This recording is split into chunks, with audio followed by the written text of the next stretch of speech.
from every mountainside. Let freedom ring. Our fathers, God, to thee, author of liberty, to thee we sing. Long may our land be bright with freedom's holy light.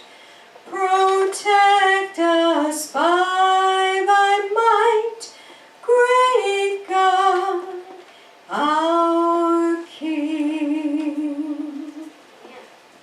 Amen. Our chaplain, Dick Leach, will lead us with an invocation and the pledge. Thank you, Melanie, and we'll pray again. That was a good prayer right there. Heavenly Father, we praise you for your awesome being. We thank you for your providential goodness. We are so grateful for our free country where lawmakers are still elected by we the people. We're thankful for procedures of transparency open to us to ensure accountability. We thank you for informed citizen watchdogs who use them against corruption at centers of political power. We ask you to grant our legislators wisdom and courage as they do that difficult balancing act between competing interests and finite resources so that they can try to craft good laws. Laws that will not encumber responsible enterprise but allow us to flourish and to prosper.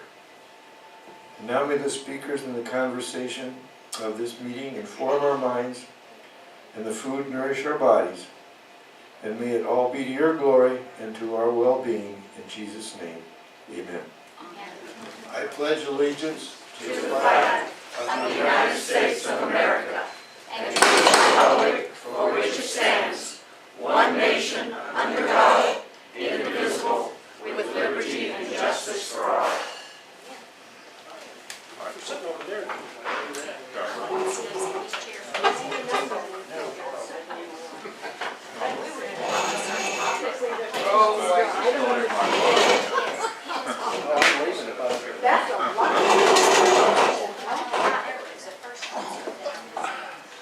And welcome everyone to the June luncheon program for the Hot Springs Village Tea Party.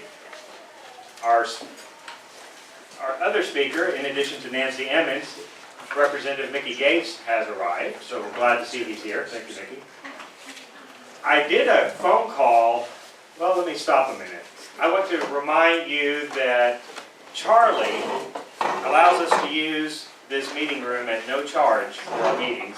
And I want you to bear in mind, please, that that's with the view that most people will either order lunch or at least order something to drink. And also, if you would be considerate of your servers, that they would be tipped appropriately for whatever good service they render to you. Please bear that in mind so that we will have a continuing and a warm welcome at Charlie's Pizza Pub.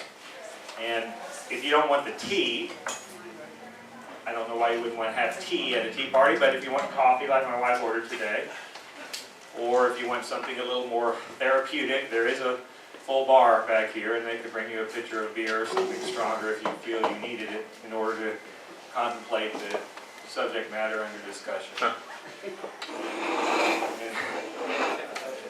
Jerry, you want to have the waitress come to you right now on that? So. Private option. And I want to also welcome the Hot Springs Daily staff, ownership of Jerry and Bruce, Jerry Neal and Bruce Frickman and his lovely girlfriend and wife. And let's see, Patrick, you're here with keeping Mickey straight with his calendar, right? Trying. That's your job? One of your many jobs? Yeah, trying to.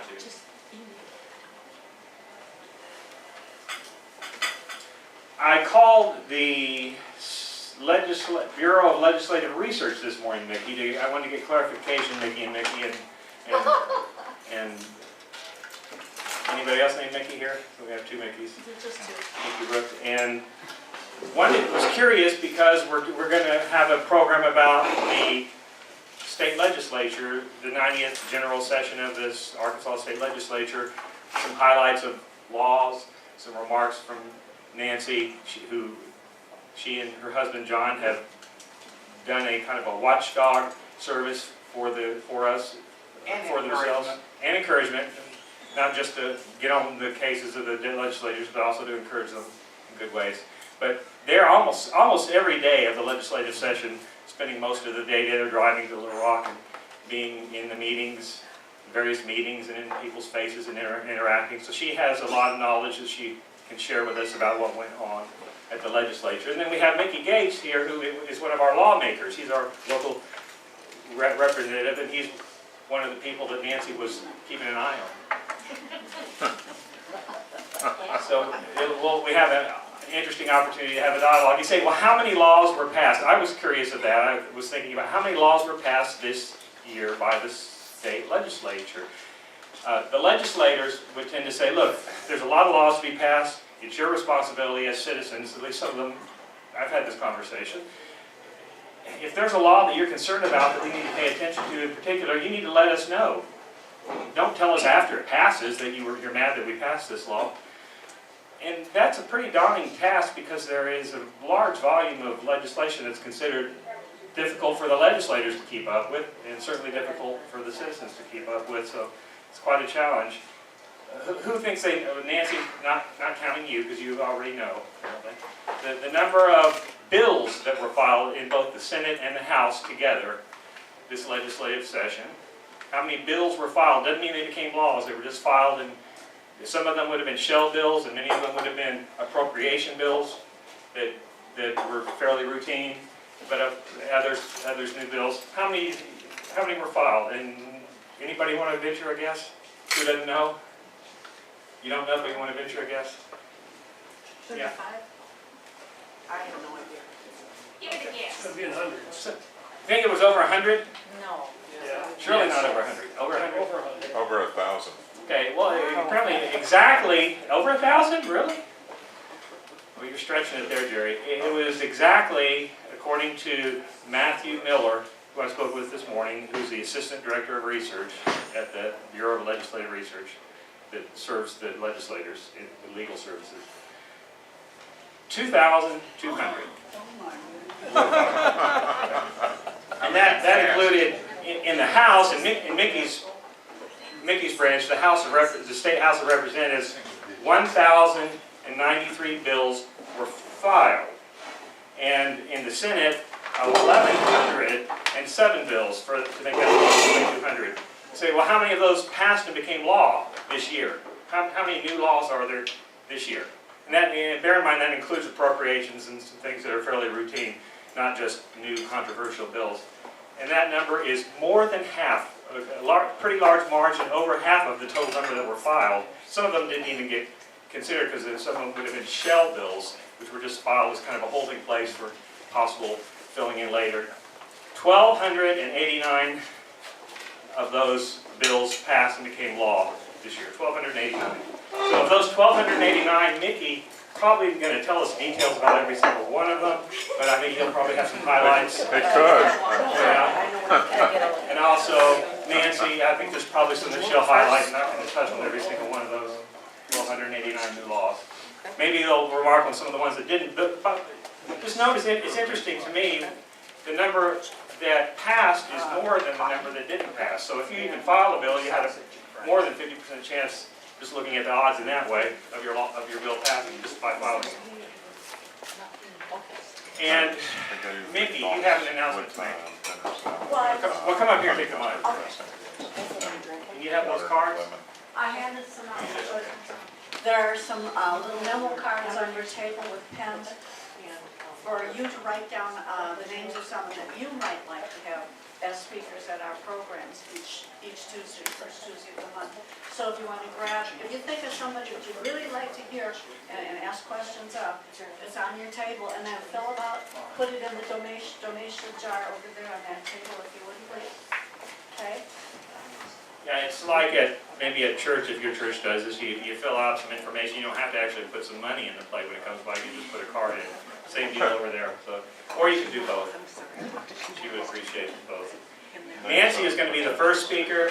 I'd like to ask you, Nancy, to speak for about 15 to 20 minutes, and then ask Mickey to speak for about 15 to 20 minutes. That'll be about 40 minutes, 45 minutes in total, hopefully. And that'll allow us a good margin of time still for a joint Q&A opportunity with you all. So think of what questions you might want to ask of your representative or your watchdog encourager, Nancy. And Nancy, if you're ready, come up and bring forth some information to us. And please hold the mic up close to you.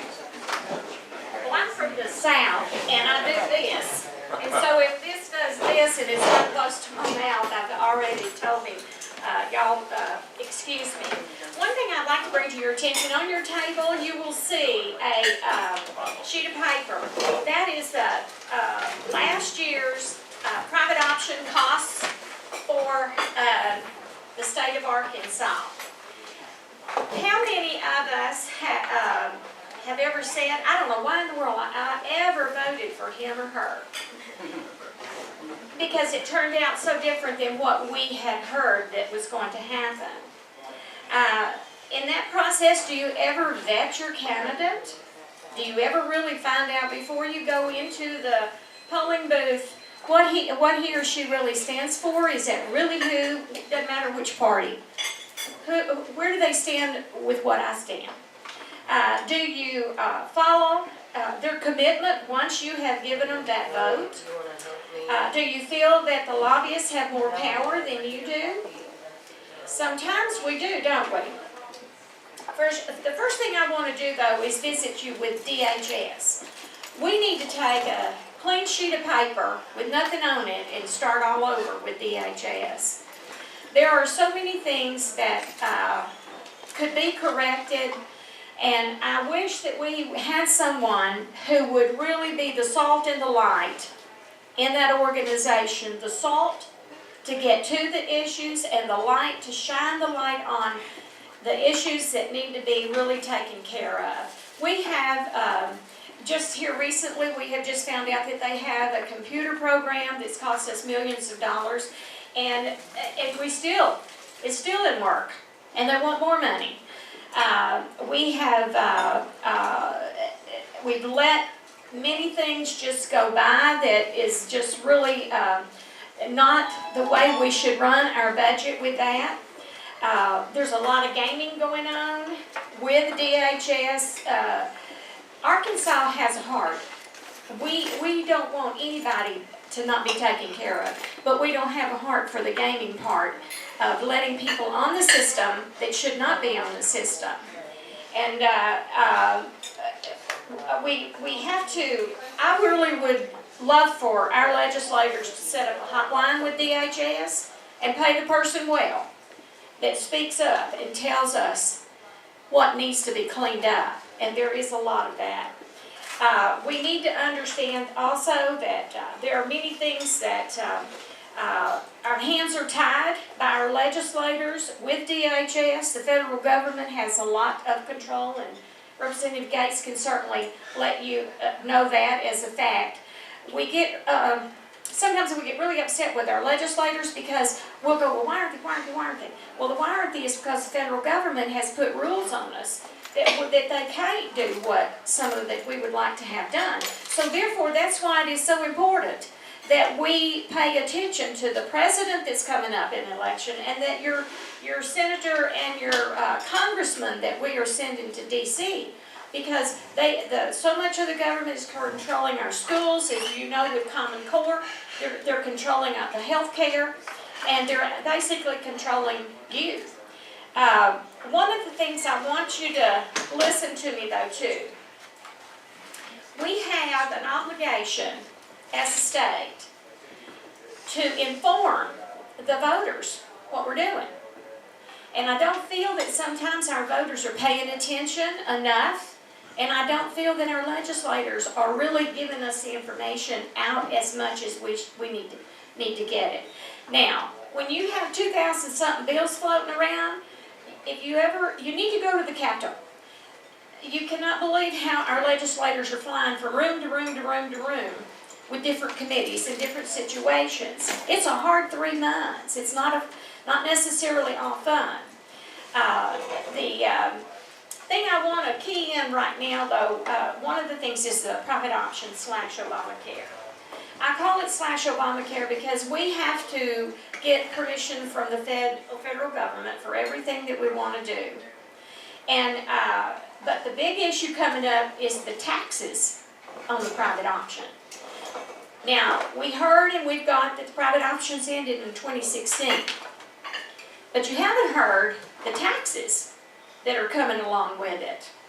And so what I want to, the health law tax is not deductible for the insurance companies when they file their corporate insurance.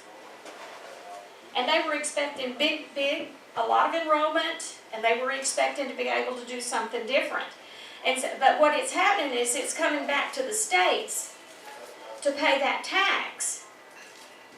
And who is the state? You are. Who's the federal government? You are. Federal government's coming back to the states to collect the taxes. Now, we have gone to, we've got 250,000 people enrolled in Medicaid in this private option.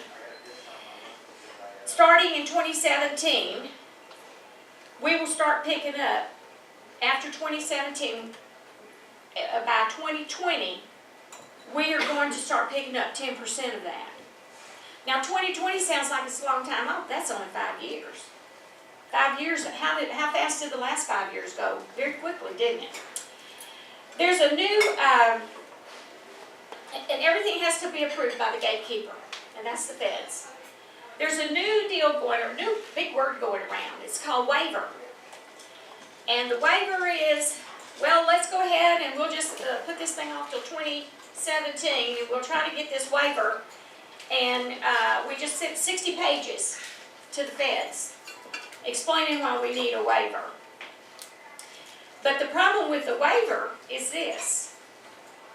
But the federal government created this waiver, and it's called 1332. That sounds like something in history, isn't it? But 1332 is the name of this waiver, is the number of the waiver. And Medicare explicitly excludes Medicaid in this. That's 90% of our people. That's 90% of our money that we're spending right there. But they made us exclude that. Co-pays cannot be required of the people, nor can you ask them to go to work. Now, why, if you're not on Medicaid, are you not asked to go to work? But the federal government says you cannot ask them to go to work. I say this to you to help you understand our legislators' hands are really tied in so many ways that you don't know that it's not the state that has total control of a lot of things, it's the federal government. Now, another thing that has come out is it's called a grant. One of our legislators had the idea, which sounded like a good idea in some ways. It's called a grant. And what you do is you get the grant from the federal government and you make your own program. You fit your program for your people's needs. But the problem with the grant is this. It's got to go to D.C. Your legislators have to vote for it, and the president has to sign it. That chance that's going to happen. So here we are still dealing. But the one thing I want to tell you on the private option is I believe that the legislators and the governor are trying to go through DHS. Okay. And we hopefully are going to be combining some programs, doing away with some programs, and my plea to the legislators have been audited, because there are a lot of people who are on Medicaid that should not be on Medicaid. You would be surprised. We have also the freedom of religion, the RFA. How many of you heard about the RFA, all the RFA hoopla? Well, your liberal media really blew that up, but it was an issue with many people of Arkansas. What people said was, oh, I don't care about that religious stuff. It doesn't, it doesn't it has to do with that, but it also has to do with you, your principles. If you own a business, don't you want to be able to do what you want to do in your business without the federal government telling you that you can't do that you've got to serve this, you've got to do that? And this is what a group has come, the halls were full of, and I'm just going to say this, and you take it however you want. The halls were full of gay and lesbians who want that changed. They want your liberty. They want their liberty, but they're not crazy about you having yours. And so what has happened is the halls were filled with people who were not even from this state. And we had Bill 1228 up. And the people from all across the nation said it was the clearest, simplest, explained bill in the world. And our legislators had worked hard on it, voted on it 4 times. Governor said he would sign it 2 days before. But it came that morning, and there had to be changes. And I'll tell you, I never felt so sorry for our legislators in my life, because they knew the option and the way the people of Arkansas wanted this. They want that freedom of religion.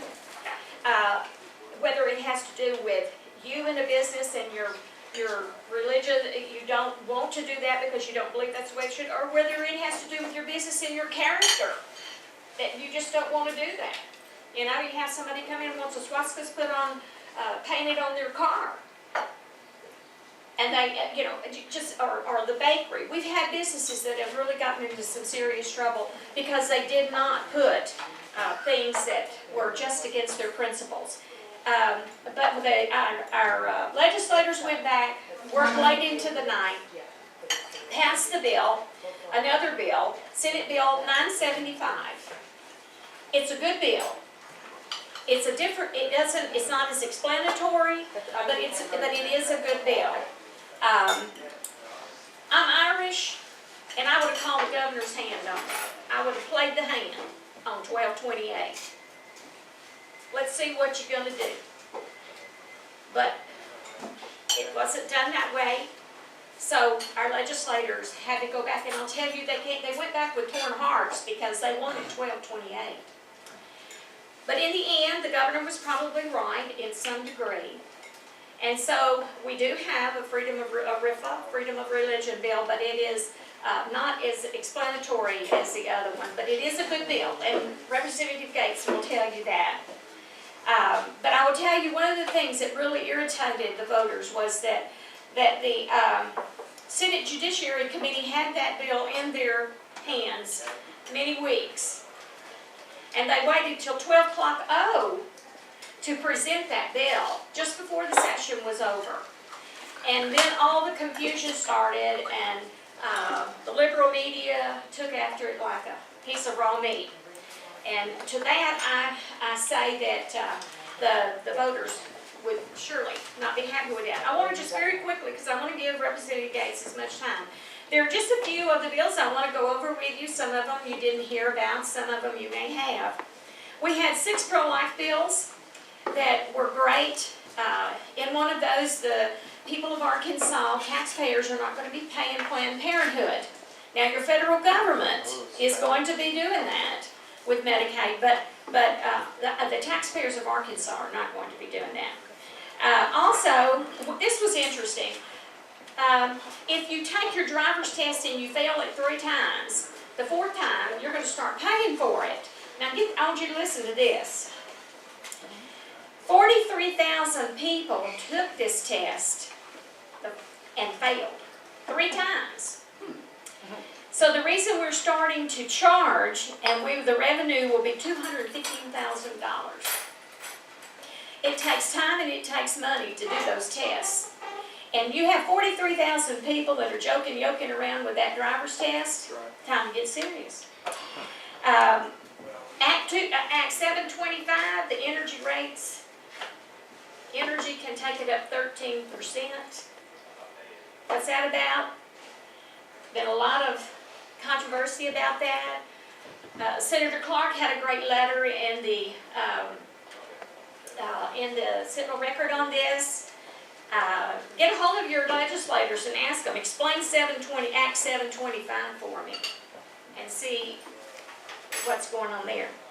Drug testing, we have a pilot program that we're doing for drug testing for people that are getting Medicaid. And what it is, it's a pilot program for 2 years in certain areas to see if you're getting tax money, then you don't need to be on drugs. And if they test you and you are positive, you go off for 6 months, and then if you're off 6 months, you can come back, you can retake the test, and if you're off of it, then you can have that money reinstated to you. But right now, they're not losing the money, they're giving the money to a responsible party to make sure that the children are fed. But one of the things that I just thought was comical, no, it wasn't comical, it was awful. How many legislators in the House Public Welfare Committee had a problem with that? And if we're paying them money to help them, then we need to know. I mean that's just good. That's just good for the taxpayers to make sure their money's being spent right. Well, we had a Representative Maggie, who is from Conway, was acting silly about it, and he said, well, when every legislator in this Capitol, and now excuse me, but this is what he said, pees in a vial, then I'll vote for this. That's how not serious some of the legislators are about these issues with checking them for drugs. So what but it did pass. Senator Johnson had this bill, and it did pass. Another bill, real quickly here. Act 22 reduces the state income taxes for Arkansas residents who earn between $21,000 and $15,000 a year. Senate Bill 612 became Act 649. This one I had a little problem with. I don't have a problem with guns at all. I really don't. And in fact, I have my permit, and I'm very much for a woman being able to protect herself and her family. But what this bill did is it gave anybody the privilege to own the concealed weapon carry if you were a legal resident of Arkansas. Don't have to be a citizen of the country, but you are a legal resident of Arkansas. That was a problem for me. If you're not legal in this country, I don't think you should be able to carry. So that was another issue. History.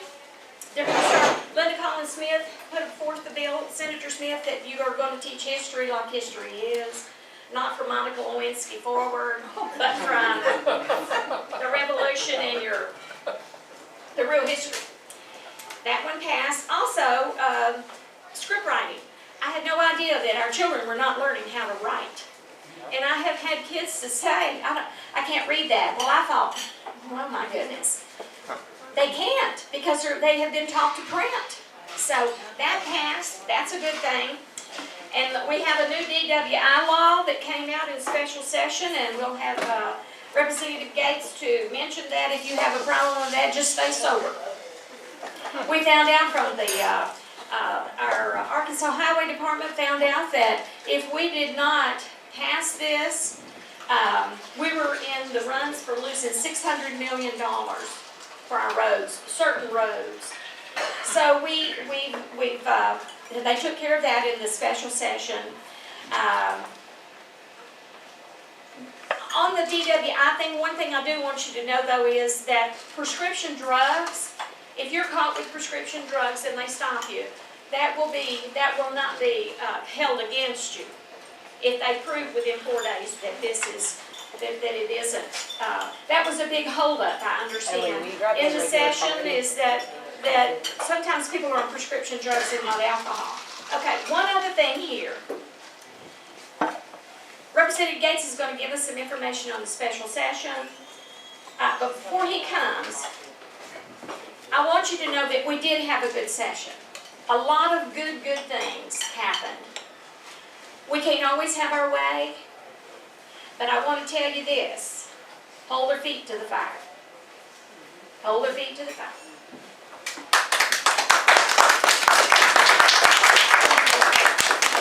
Who has number 11? Me? Well, you just got a book. I can't accept it, sorry. Oh, that's right. Okay. Okay. Patrick, you want the book? Sure. All right. I Thank never you. want anything. Also, I have a thing up here that shows you how they're, when they make a vote, the machine and what it looks like. The new voting machine's about to be spread around. Yeah, Mickey, by the way, while Mickey comes forward, That's the new, that's what. You it might looks not like guess when that they vote in the Nancy, House and I the think- Senate. lived in many places of the world, didn't you, Nancy? Yes, I did. With her husband, who's retired Navy chief, and John, that goes to the legislature with her. And I think you took your southern accent with you everywhere you went, didn't you? You didn't have to relearn it after you got back. No. Okay. Okay, what time am I supposed to be done, really? Questions and all? Well, one. Tell me how long, tell me what time to be Well, through. You have,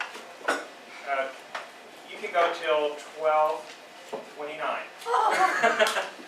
Then we'll have a Q&A. We'll give Okay. him enough time to give us that good. Till 29. Just say 12:30, go ahead, 12:30, but don't go over 12:30, that's what I was. Okay. Patrick, you know your job. Thanks for having me, I really appreciate the invite. I will tell you, the watchdogs do well over there. And let me tell you something that I appreciate about John and Nancy. When you're aggravated with the direction government has taken us so far, it is very hard not to be so pig-headed that you can't say, you know, we recognize our hands are tied.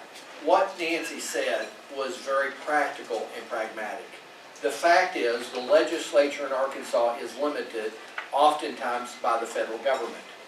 Now, in your and I opinion, the federal government oftentimes overreaches what they're constitutionally allowed to do, but because they've gotten by with it for years and years, because the populace have allowed them to, consequently, we're in the state we're in. And it is a take back generally at the same rate that we gave it up.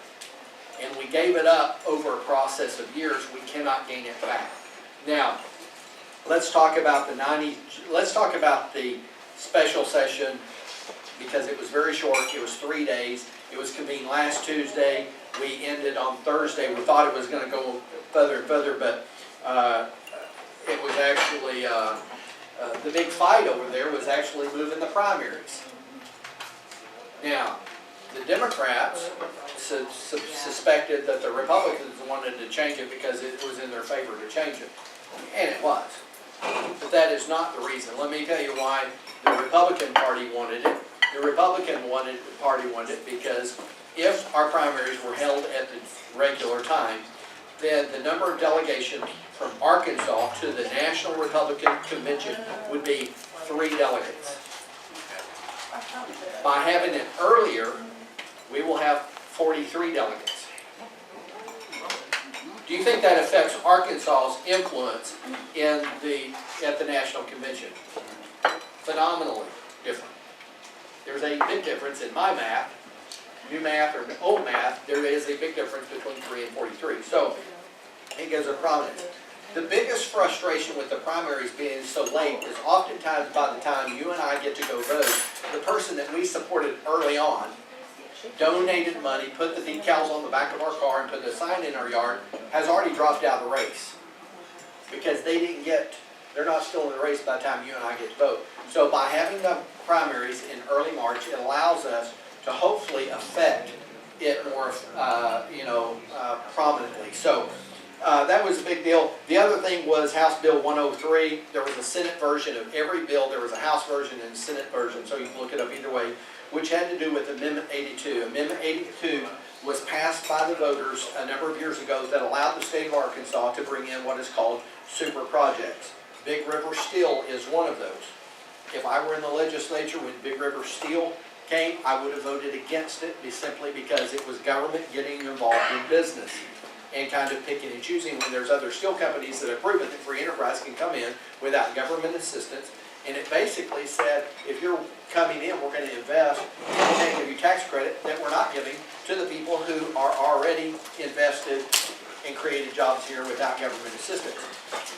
That was my, in fact, I spoke to a group in the village a couple of weeks, about 3 weeks ago, I think, and I told them at this time when special session was called that I did not plan on voting for House Bill 103, which was the Amendment 82 super project.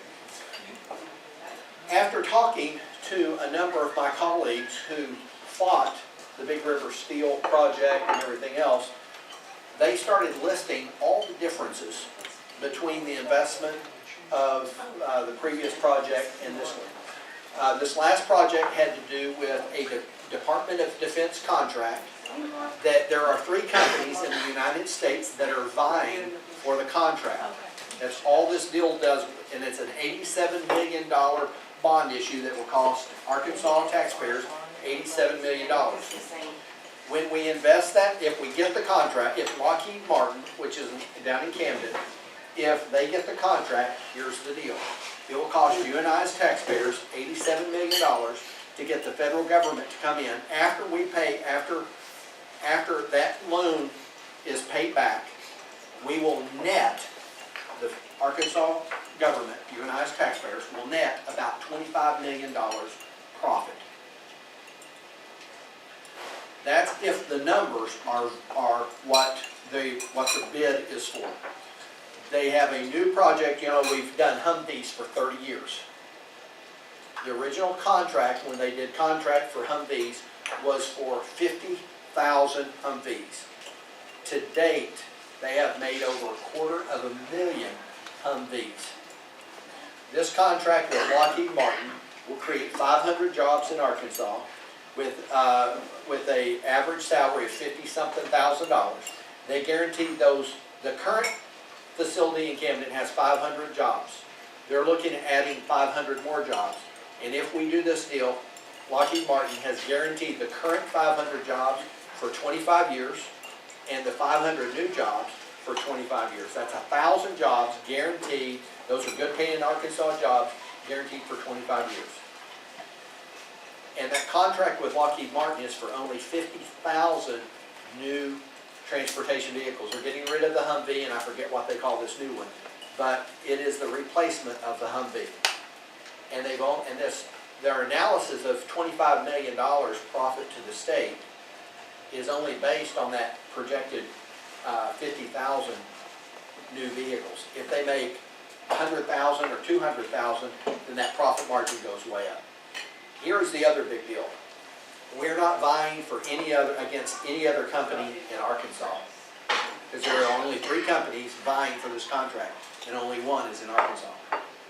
Number 2, this is guaranteed by contract by the federal government, and if the federal government runs out of money, we know what they're going to do, right? They're going to print more, whether it's for Arkansas or any other company. So this company, different than, or this project, unlike anyone, and I will tell you this, every single person that previously voted against Big River Steel, every single one of them voted for this project.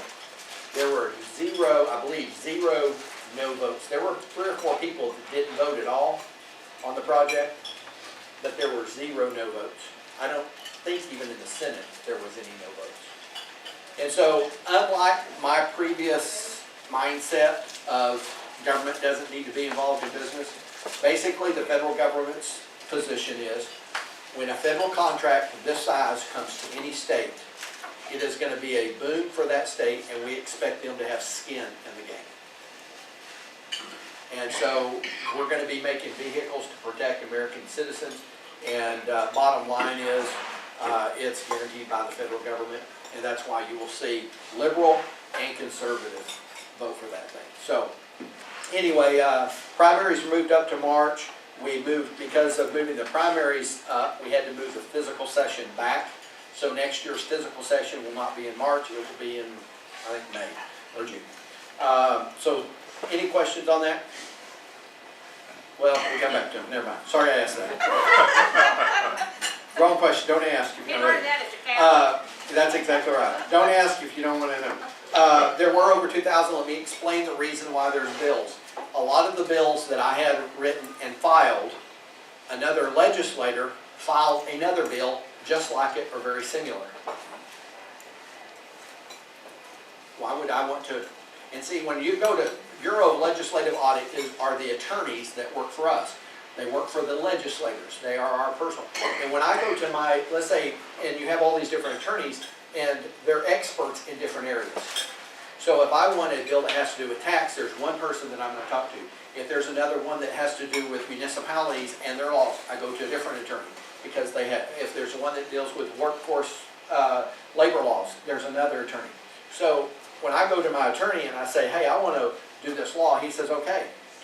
Well, he may have that ready by the next day. The reason why is there's another legislator that wants to do the same thing, and he's already written it for them. He already did the research for them, but he can't tell me that. See, because he's my attorney, and it's an attorney-client privilege. So when I go to my attorneys and say, hey, I want this, I want to do this, I'll say, by the way, if any other, you know of any other legislators that are trying to do that, would you please let them know what I'm doing? Why? Because I don't want to do it twice. Now, he may tell them, and they say, okay, I'm not interested in that, I want to do my own thing. Well, if I find they've got the bill, and it's basically the same bill, I'll pull mine back because we don't need both of them.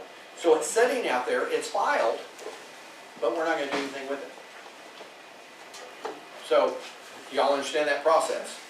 Because it's blind. We have no clue because of attorney-client privilege, they're not going to tell another attorney.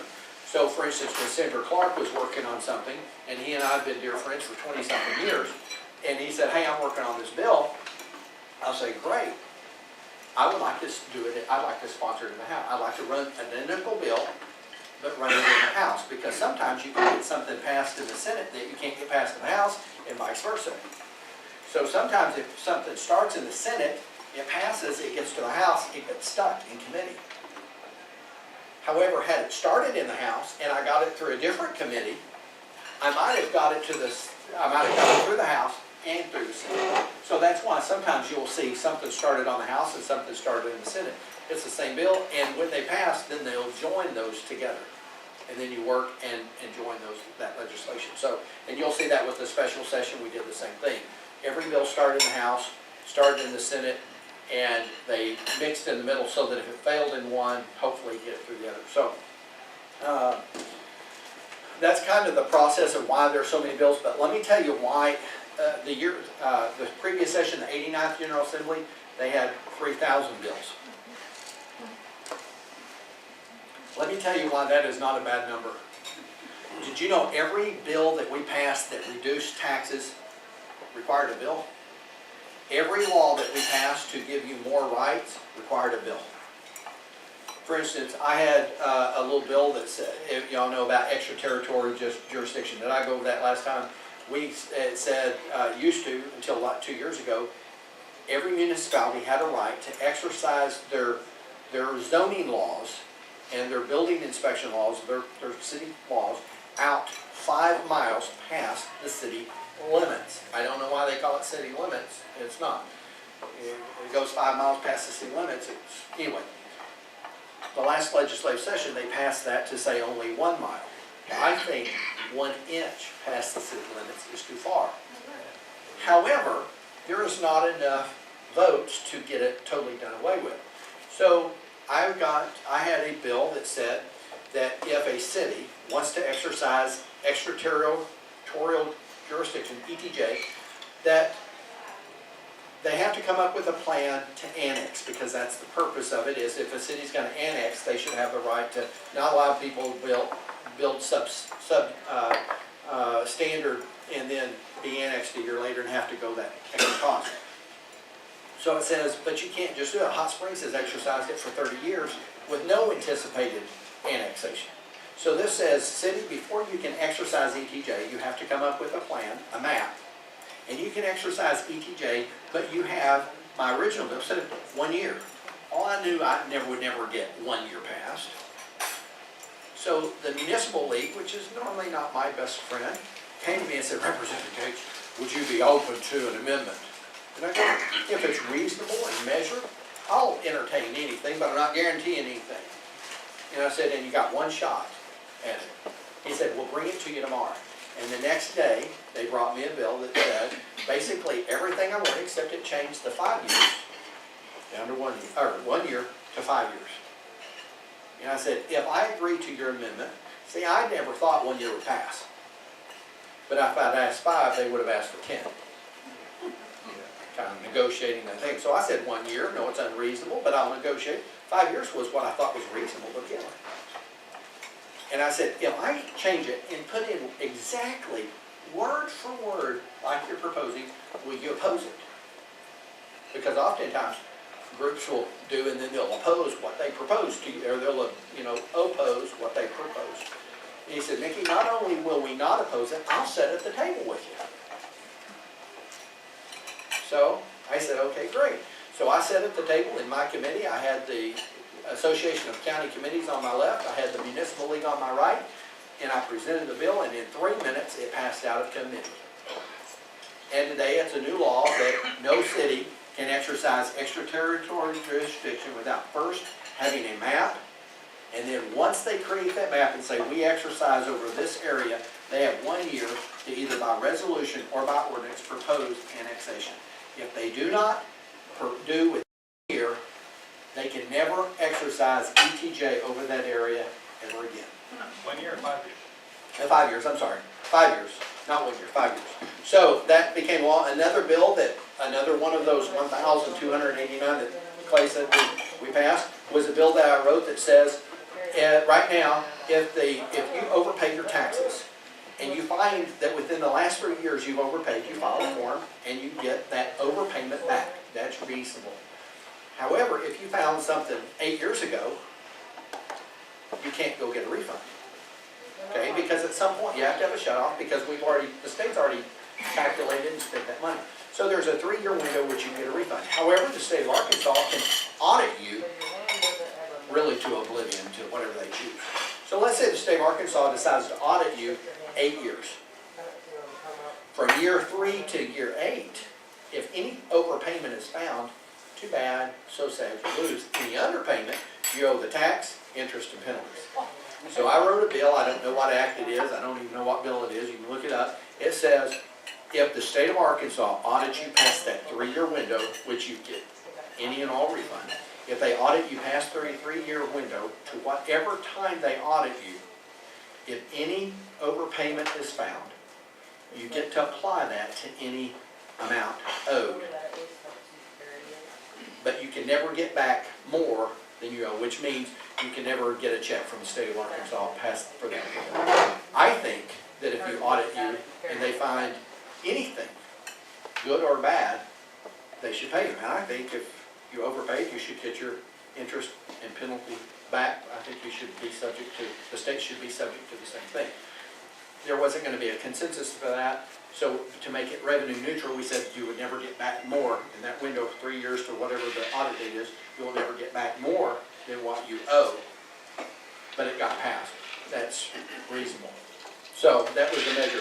But every one of those bills, don't assume they're bad, because here's the facts. We gave, if you make between $20,000 and $75,000, you got a 1% tax reduction, income tax reduction. Now, I will just tell you, as a business owner, that didn't affect me. I didn't get anything. But the majority, not all, but the majority of my employees got a 1% tax break.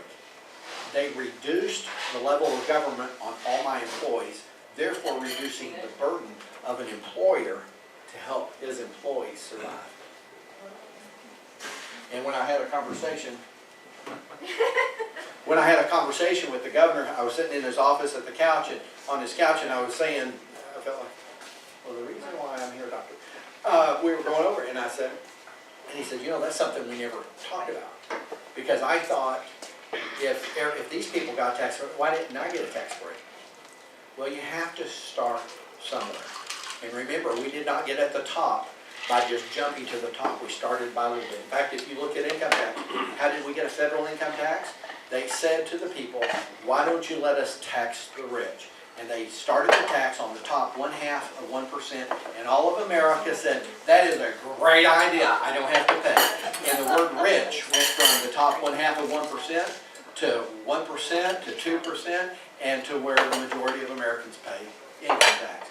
And that's how you cook a frog, is you start it comfortable and then you turn it up. And because we weren't smart enough way back then to say, where will this lead us if we give them this kind of control? So I will tell you, I voted for a convention of states. I voted for anything that called the federal government into check.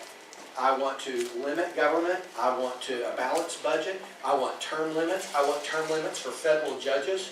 I want term limits. I don't have an answer to that, but I can just tell you, these federal judges that are appointed for life is wrong. They're not accountable to anybody. They have become gods unto themselves.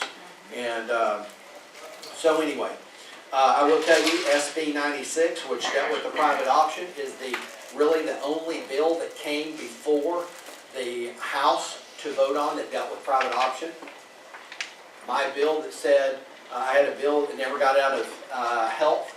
The health committee said that we were going to stop enrollment in private option in July of 2016, so that insurance companies cannot continue to sell policies to people that are going to have to get off of it within a few months. That failed in committee.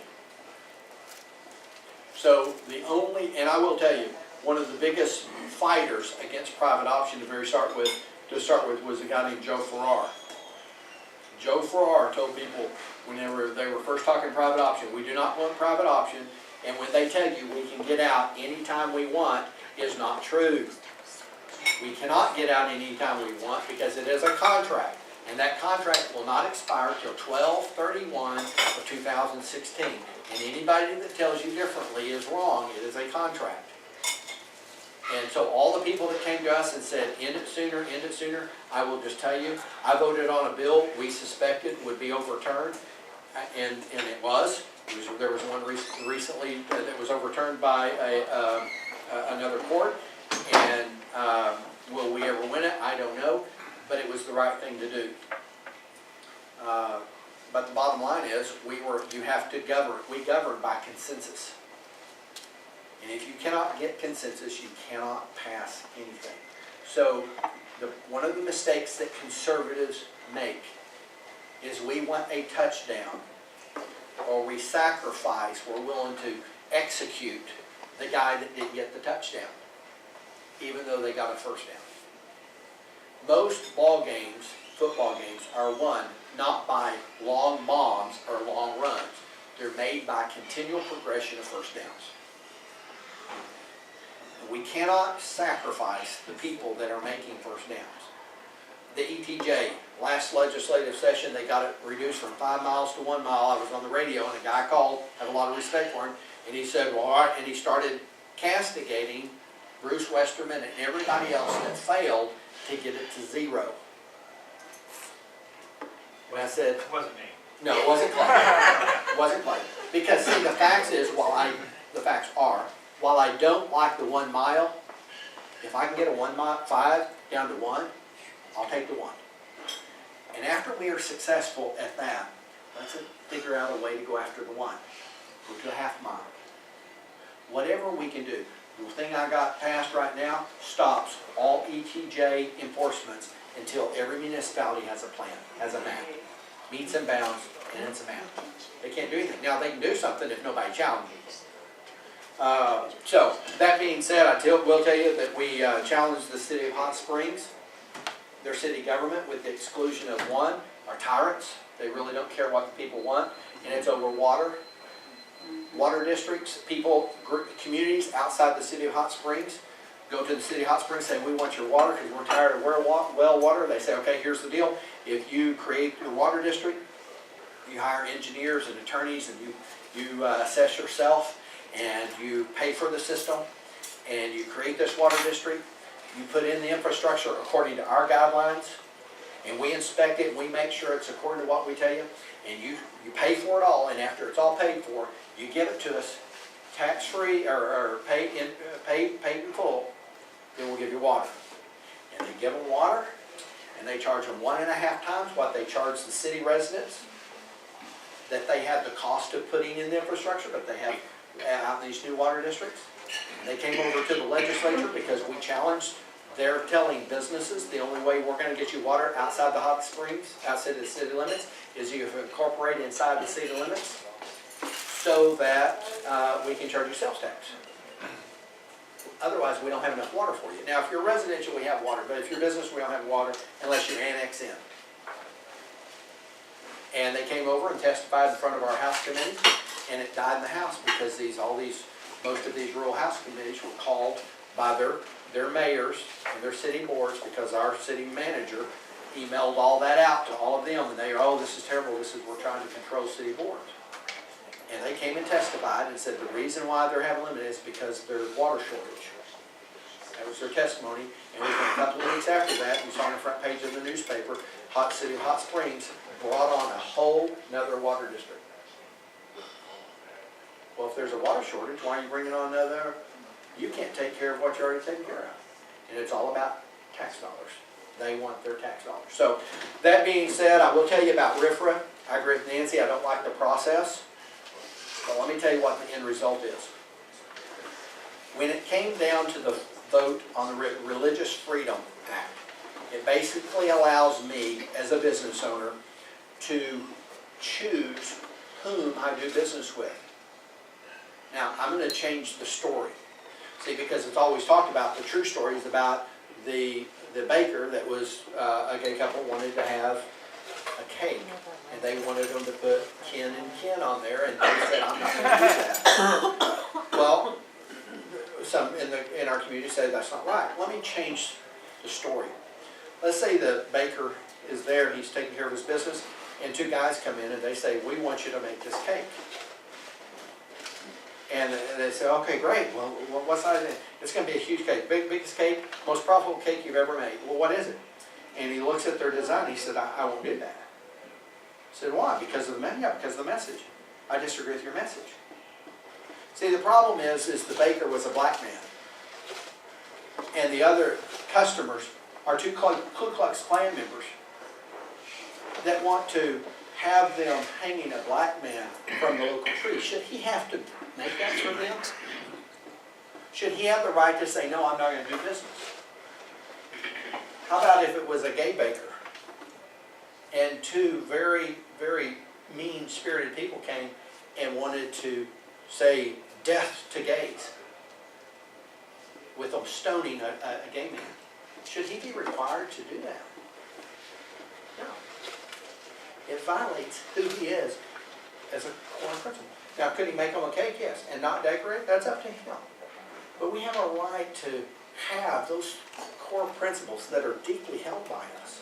And no judge, no president, and no person should tell us how to conduct those very private, personal matters of conscience. And so, and let me tell you the end result of the RFRA. The first RFRA that was passed, we got passed, we have a majority, we have a good majority, but we had to work to get that through. There was a lot of bloodletting, and it was very divided. And here's what happened. I was sitting in the committee, it passed the House, passed the Senate, sitting on the governor's desk. And the governor says, I want to mirror it according to the federal. What had happened was the bill that was written had taken the federal RFRA and then had taken all the other judgments that have come down through the courts.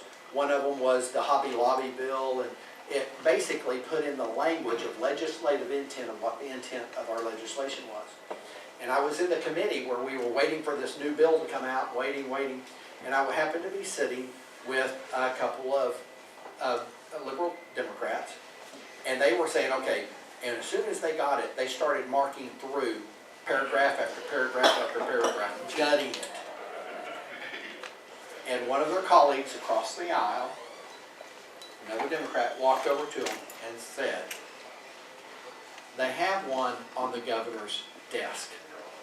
And if you gut this, they will not pass it, and the governor will sign the one on the desk. you can take out one paragraph. For the life of me, the one paragraph they picked out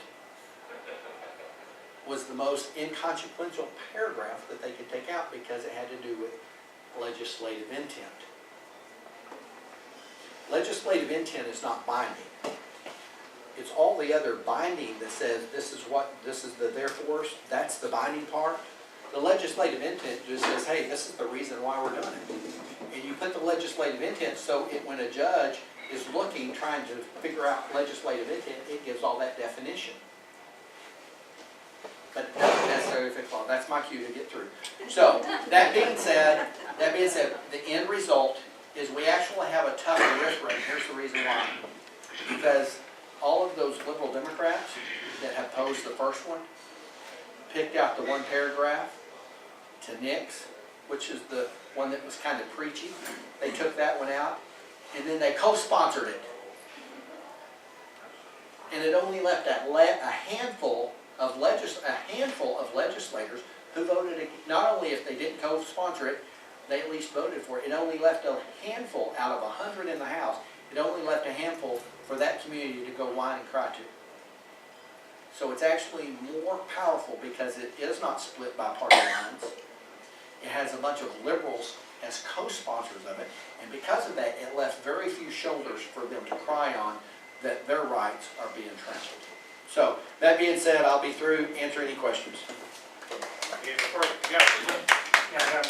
We're going to have Nancy come up, and Nancy, come up, please. You be together. Actually, he can answer them. That's not necessarily true. But what I want to do is, you can ask your questions of either or, and then both of them can have a shot at making some remarks about it. And Jerry, this can be like a press conference also, where you ask questions, and Mickey, if there's something you wanted to say that you didn't get to say yet, you can just really kind of ignore the question that was asked. No Hillary answers. No Hillary answers. Like politicians do. I know how you feel. I feel So first question, boy, should I go to Nancy's husband? Yes. Okay, I better go to you. Let's start to the left and lean to the right. I just want to clarify the moving of the primary. Did that move the congressional election too? Everything. Everything was moved. Every primary. Now, let me tell you why a lot of politicians didn't like it. Y'all will never guess why. And also tell us, when is the primary now? Primary is in 1st of March. It's like the 10th of March. I forgot what the date is. Now, we tried to get it permanently moved. We were not able to get it permanently, so just this next primary, this next season is so it's a one-year deal. What was the question? Oh, here's the reason why most politicians don't like it.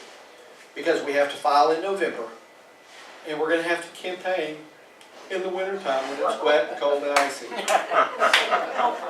Okay, I just said, suck it up, campaign, because I campaigned during those months anyway. We didn't know we were supposed to whine about it. So that's why most politicians didn't like it, is because they're going to have to campaign in the cold and the rain and all that stuff. I prefer the cold over the hot. I would like to say one thing though, for the candidate, it's going to be, during the session, they cannot take in campaign money. And that's going to be a little, Well, we're moving the fiscal session till later, so it won't affect that 30-day window. right. That's why we had to move the fiscal session, because then we would not be able to raise money. However, if you were a candidate but weren't in office, then you actually could. Yes. Let me think.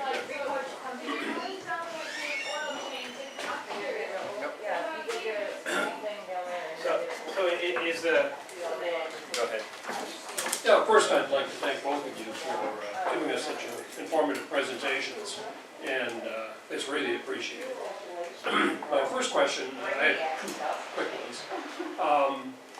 What do you think the chances of a Democrat-run Defense Department picking Arkansas, where there are virtually no electoral votes at stake in the next election, to award us with a fancy, nice, lucrative appropriations bill for this new Humvee.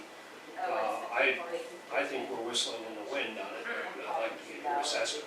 The second quick question is on the new tax rate. You said that wealthier taxpayers aren't. This doesn't affect their marginal rates. If I make more than $75,000, I don't get any tax relief, or does it bring the marginal tax? I mean, we all pay taxes at the low tax rates for the first dollars, then it moves up. So if you make more than 75, you get zero tax reduction. Is that correct? Yeah. And the third question, the filing period, what is it now? Filing period is in November. A window of a week or something? Yeah, it's about a week period. Let's deal with Lockheed Martin first. First question was, there's 3 companies that are vying for it across the country. You know, Lockheed Martin is, to be honest, they are one of the biggest, probably the biggest defense contractor.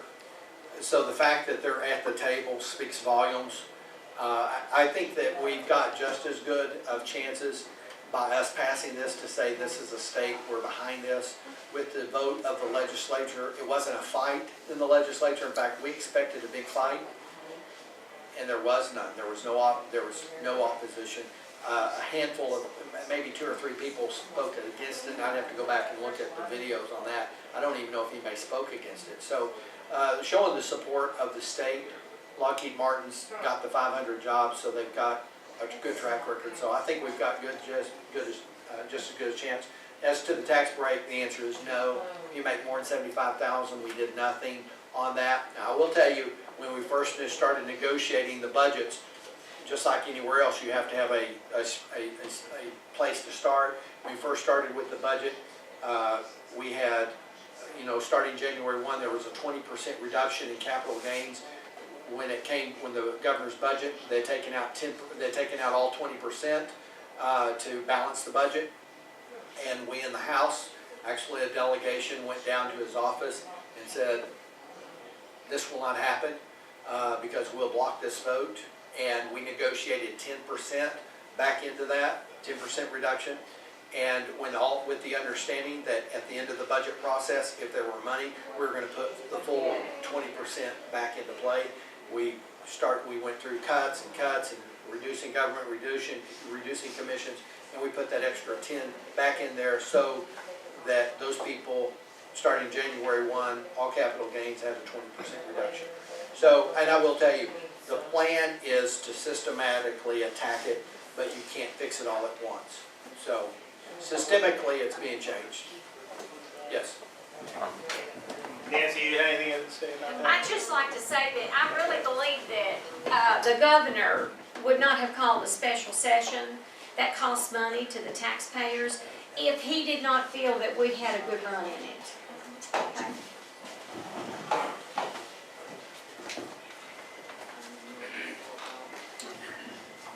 Thank you both for everything you do. On the private option, my understanding is that if it doesn't change significantly by January 1st, 2017, then the state has to pick up 5% of the cost, which will be considerable, and then over the next few years go to 10%. So what should happen? What do you think will happen? And one other question, does the case before the U.S. Supreme Court about Medicaid expansion affect Arkansas at all? I don't know that answer.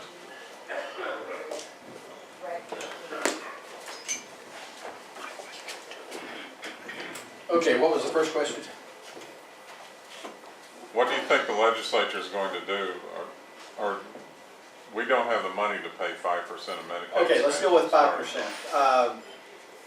First of all, SB 96 said on December 31st, 2016, private option will end. The biggest thing that it did was create a task force. The task force put 8 senators and 8 House members and the Surgeon General on a task force to figure out how to deal with it. Nancy said it first when she said, you have government regulations and government money, and we have to do it their way. We can't just say, we're going to drug test everybody. We're going to make them go to work. we have to look and make sure those are in the rules. For instance, requiring somebody, an able-bodied person to work, can't do that. Now, you and I think that's absolutely ludicrous. It's just a rule. So we have to work within those rules. So here's the practicality of it. We have a Democrat, liberal Democrat president that gave us Obamacare. The task force right now is meeting. They've just hired a contractor. But Medicaid dollars in Arkansas is $6 billion. $6 billion. We have people complaining because we had, I think, 6 or 7 different contractors. The one they picked is going to cost $1 million something. You know how small $1 million is on a $6 billion every year problem? You don't want to hire the guys that came in and offered to do the job for $400,000. Because they're learning this process, and what we need at our expense is not what we need. We need professionals. In fact, had I been on that committee and had a vote, I would have voted for the people that had a $2 million proposal. And not because they had $2 million, but because when I looked at the people that sat with that company and their expertise in going before and getting waivers with the federal government and knowing the process was worth that experience. So I think here's the basic deal, is we're looking right now at how to reduce waste, fraud, and corruption. There's a lot of ways that we can cut waste, but you have to be careful that while we're cutting waste, we're not opening the door for more fraud. So as conservatives, we can see all the waste, but we have to ensure that. So I had a meeting with one of the hospitals and with all their department heads and the president, and I've asked them, would you tell us, y'all deal with Medicaid all the time, would you show us where the waste, fraud, and corruption is, people that are on the system that shouldn't be, and where are the people that should be on and be able to qualify that can't? I'd like to say something on the task force. Bless their hearts, right now they feel like they're trying to tack Jell-O on the wall. It's a very hard thing for them, and they are doing the best that they can do, and we just want to be careful criticizing them, and I have done that myself.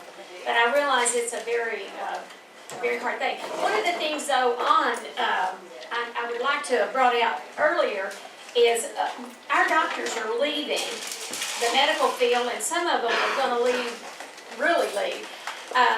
Electronic filing has been made a law, and in 2015 they had to start doing electronic filing your claims electronically. See, first used to we gave the doctor chicken and eggs. Then we did just hospitalization, and you paid the doctor for your cold. Then we went to 80/20. That was really simple. But now we've gone to the Obamacare and private option, and the doctors had gradually been going electronically, and they were figuring out their own office policy how to do it. Well, Obama demanded a date on 2015, January 1st, 2015. Your doctors have to pay or have to do it electronically filing. If they're not, they're charged 1%. Later, they're charged 3%. When your doctor is frustrated, he's really frustrated with the paperwork because he cannot see you like he needs to as a doctor. So I want you to know that has become a law, a federal law, not a state law. I want to recognize Representative Cozart snuck in the back of the building. Most of us have day jobs. This is how you look when you really work. We're working people, and I will tell you, a good portion of the legislators are business owners. And I don't mean they're sitting in some ivory tower. So when we're passing laws, we're asking, how will this affect businesses, and how will this affect our employees? Because if it's adverse to our employees, it's going to be adverse to our company. So I appreciate Bruce. I will tell you, he chairs education on the House side. Does an excellent job, and the changes that we're making in education are due to people like Bruce that are able to say, what we've been doing is not working, let's fix it. And so anyway, there was some more questions. Yes, ma'am. Yeah, let me take that.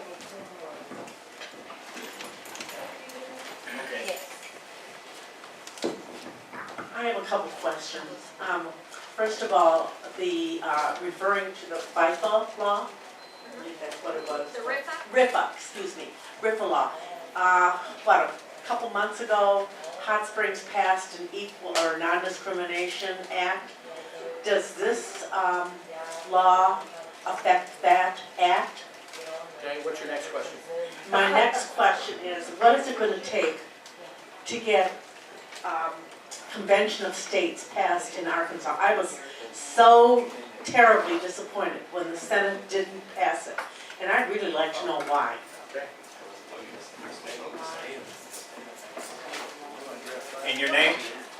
Joanne. Joanne, I will tell you this, I voted for the Convention of States, I voted for anything that called for any kind of changing of term limits. I will just tell you, I didn't watch the Senate end, other people watched the Senate end, I was disappointed that it didn't make it down there. I know we worked hard on the House end to get it passed, so I don't know the RIFRA. Let me tell you about the RIFRA that Hot Springs passed. We passed a bill that says that cities, municipalities, school districts, nobody, no subsection of the state of Arkansas can add a special section under the protection clause, other than what comes under federal and state law. That law becomes effective July the 22nd. I've asked for an Attorney General's opinion. That bill is real simple. It says you can't pass any special legislation after this date. It also says you can't enforce it.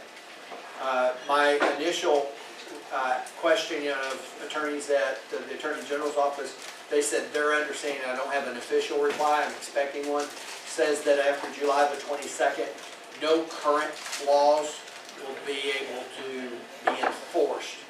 I'm waiting for that in writing. I will tell you, even if we get a favorable one from the Attorney Generals that says they will not be able to enforce it, they're going to continue, they're going to ask for an injunction. A liberal federal judge is going to override our state law. This will go to court, and your guess is as good as mine as if we're going to win. So I'm hoping that we will get a favorable one. But Little Rock, Hot Springs attorneys, they've all basically said it'll be null and void. Question? Well, do you want to let Nancy say anything on that? No, I pretty much said what I needed to say on RIFA. Where do you stop at? That's it. And those are two different acts. The RFRA law is one. Then the other bill that just says that cities and counties, other subdivisions of the state, cannot pass their own special legislation. Go ahead, Dick. Dick Leach, Hot Springs Village. I had a question about HR 2014, I think was the number, had to do with American law for American courts.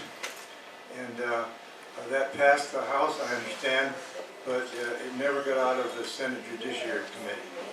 And I'd like to have some explanation on that. I would love to explain that, but I can't. In fact, there's a Republican lady, and I'm going to use the term Republican very loosely, that voted against it. For the life of me, I can't figure out why you would not want to outlaw Sharia law being recognized in American courts. I cannot understand. I can understand for a liberal, because they want to recognize everybody's laws and everybody's everything. I don't understand how somebody would call themselves a conservative Republican. Was she on the Senate Judiciary Committee? No, it was in the House meeting. On the Senate side, and Because it passed the House. I know, but the same not understanding the people in the House that voted against it, you have the same people in the same understandings in the Senate. I can't explain it because when I talk to them, they say, oh, it's not happening, it's not happening. And you bring up case law, like in Texas where you had that judge recognize it, and you said, it's right there. It says, well, it will never be in Arkansas. It's just a matter of time. And so those are the people, I will just tell you, there are some votes on the board. When I see them on the board, I tell myself, I will be in whatever district that is, and I will be campaigning for any conservative Republican that runs against them. Be them Democrat or be them Republican, because that is nonsense. And the only way we change that is go get somebody else to run, and then we go campaign. Have we got Yeah, who else? I want to recognize somebody if we don't have any more questions. Well, let me find out. Find out. Any more questions? Information Yeah. about the Senate. Yes. Just 1 second, Mark. But anybody else have a question of the speakers? Nobody? I got a comment. Comments? I don't know about comments. Oh, okay, here you go. Mine has to do with the electronic health records that they have been, or doctors have been forced to go to.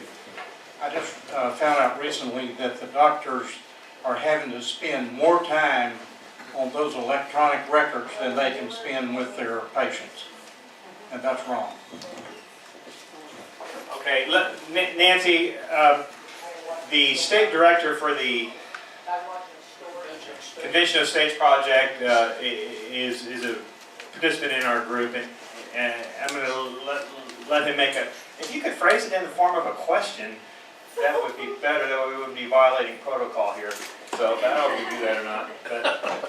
But be very. I know it's a question you could go on for hours about, but be very brief. Be very brief. Well, the question was asked, what happened to the Convention of States initiative in the process, or in the legislative process? And Mickey explained very clearly that the legislative process is quite complicated.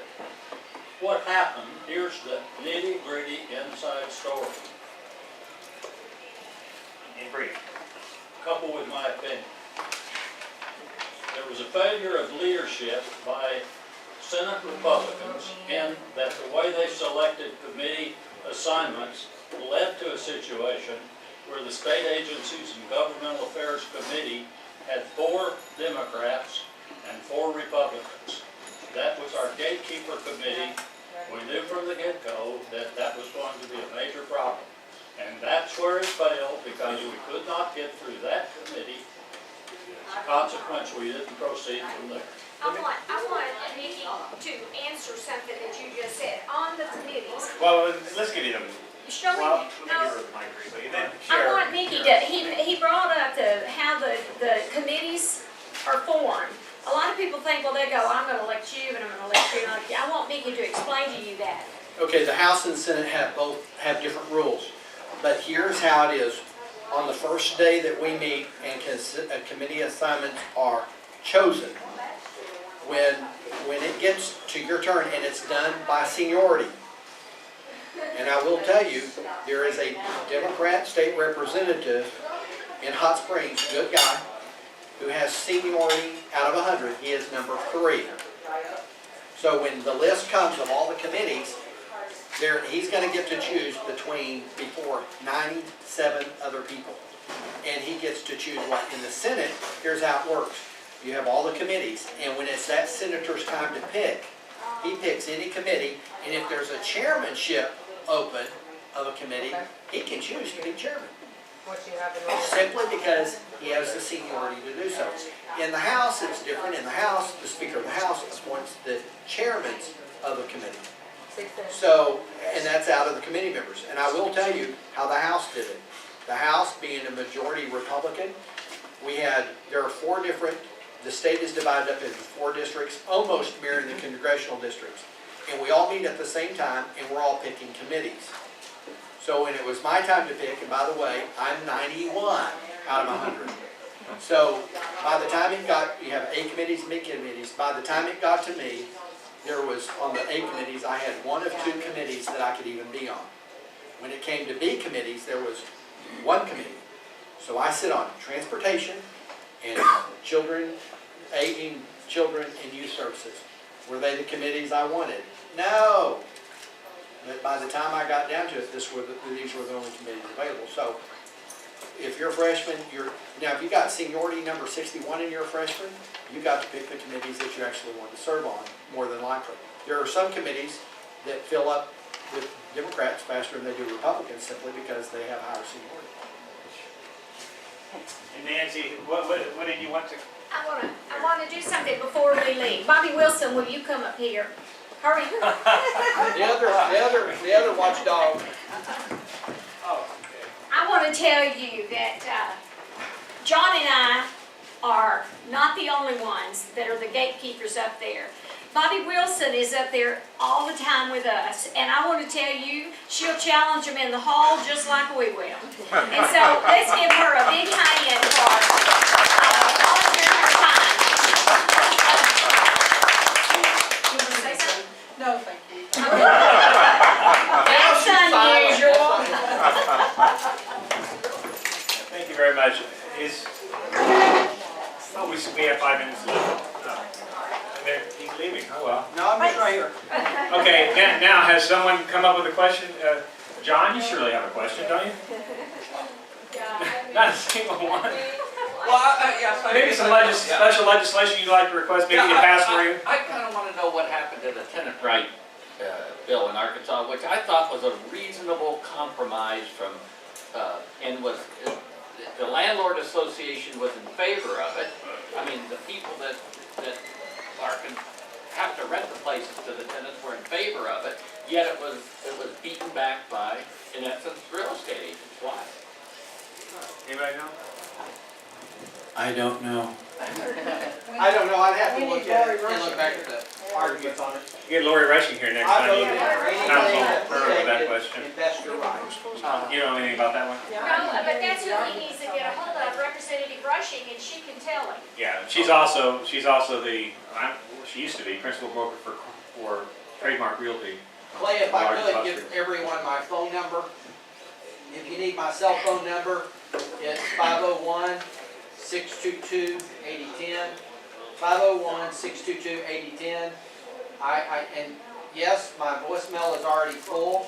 It stays full because in 20 or 30 minutes, oftentimes it's full. So I don't. The other day I accidentally accessed my voicemail. It says, you have a voicemail from January 1, 2006. Okay, so if I don't answer, you can call my office, or you can send me a text message or an email, and I'll give you all of that if you need it. Okay, is that same number for text messages? Yes, that's my, yeah.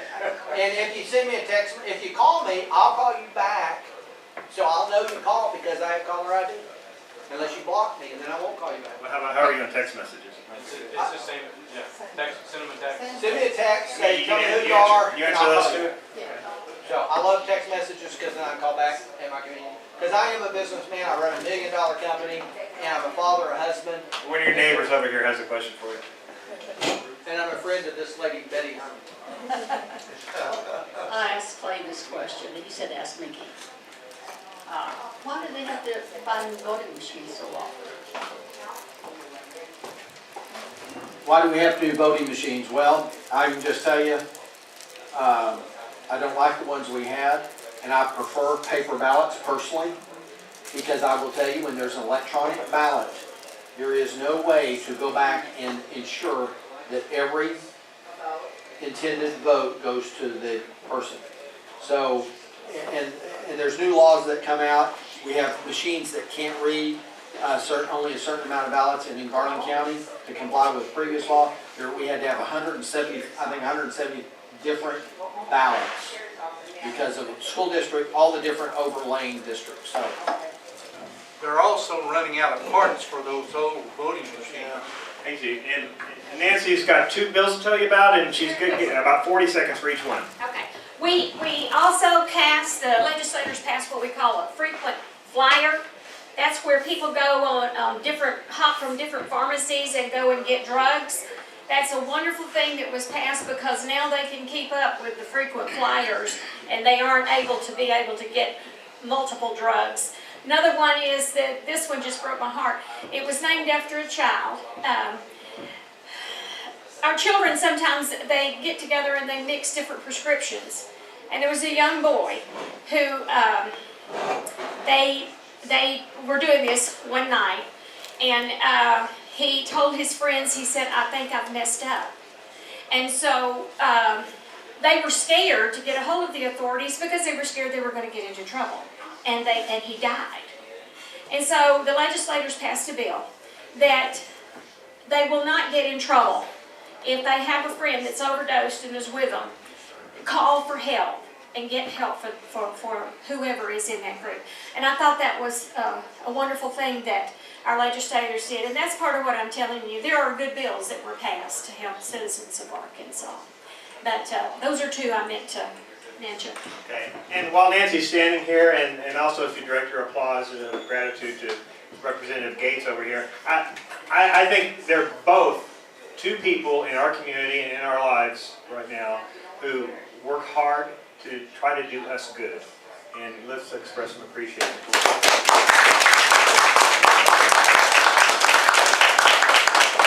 And also, if those of you who are friends with Myra Davidson, she's getting re-engaged as our programs and speakers director. She's informed me, and I'm happy to have her do that. And those of you who know about the loss she's recently suffered to her husband, please love on her. Thank you. We're adjourned. We're adjourned.